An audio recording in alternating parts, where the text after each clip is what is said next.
నిర్గమకాండము 1వ అధ్యాయము. ఐగుప్తులోనికి యాకోబుతో వచ్చిన ఇశ్రాయేలీల పేర్లు ఏవనగా రూబేను, షిమ్యోను, లేవి, యూదా, ఇస్సాకారు, జెబూలూను, బెన్యామీను, దాను, నఫ్తాలి, గాదు, ఆషేరు. వీరిలో ప్రతివాడును తన తన కుటుంబముతో వచ్చెను.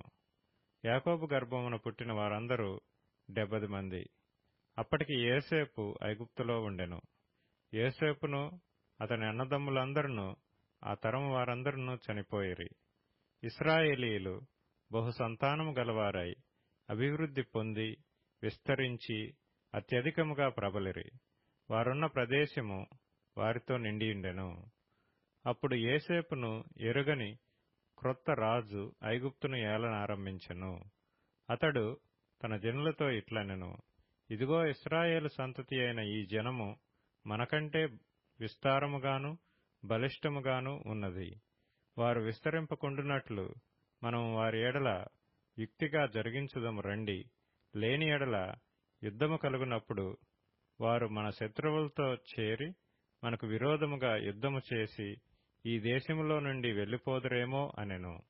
కాబట్టి వారి మీద పెట్టిన భారములలో వారిని శ్రమపెట్టుటకు వెట్టి పనులు చేయించు అధికారులను వారి మీద నియమింపగా, వారు ఫరో కొరకు ధాన్యాదులను నిలువచేయు పీతోము, రామెసేసు అను పట్టణములను కట్టిరి.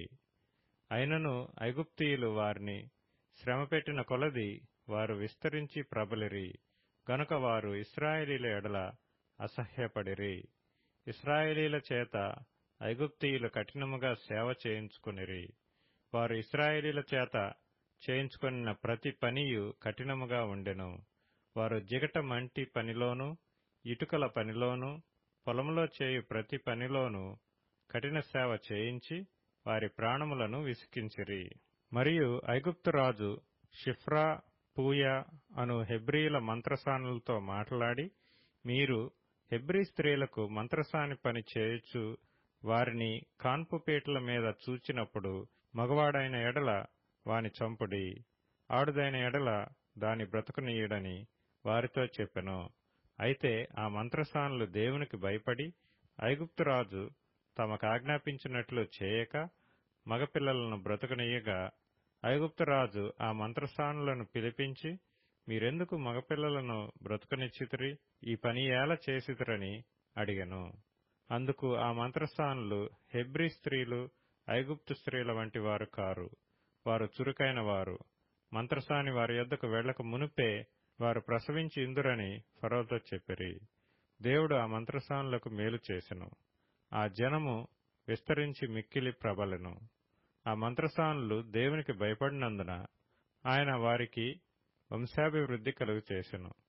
అయితే ఫరో, హెబ్రీలలో పుట్టిన ప్రతి కుమారుని నదిలో పారవేయుడి, ప్రతి కుమార్తెను బ్రతకనీయుడి అని తన జనులందరికీ ఆజ్ఞాపించెను.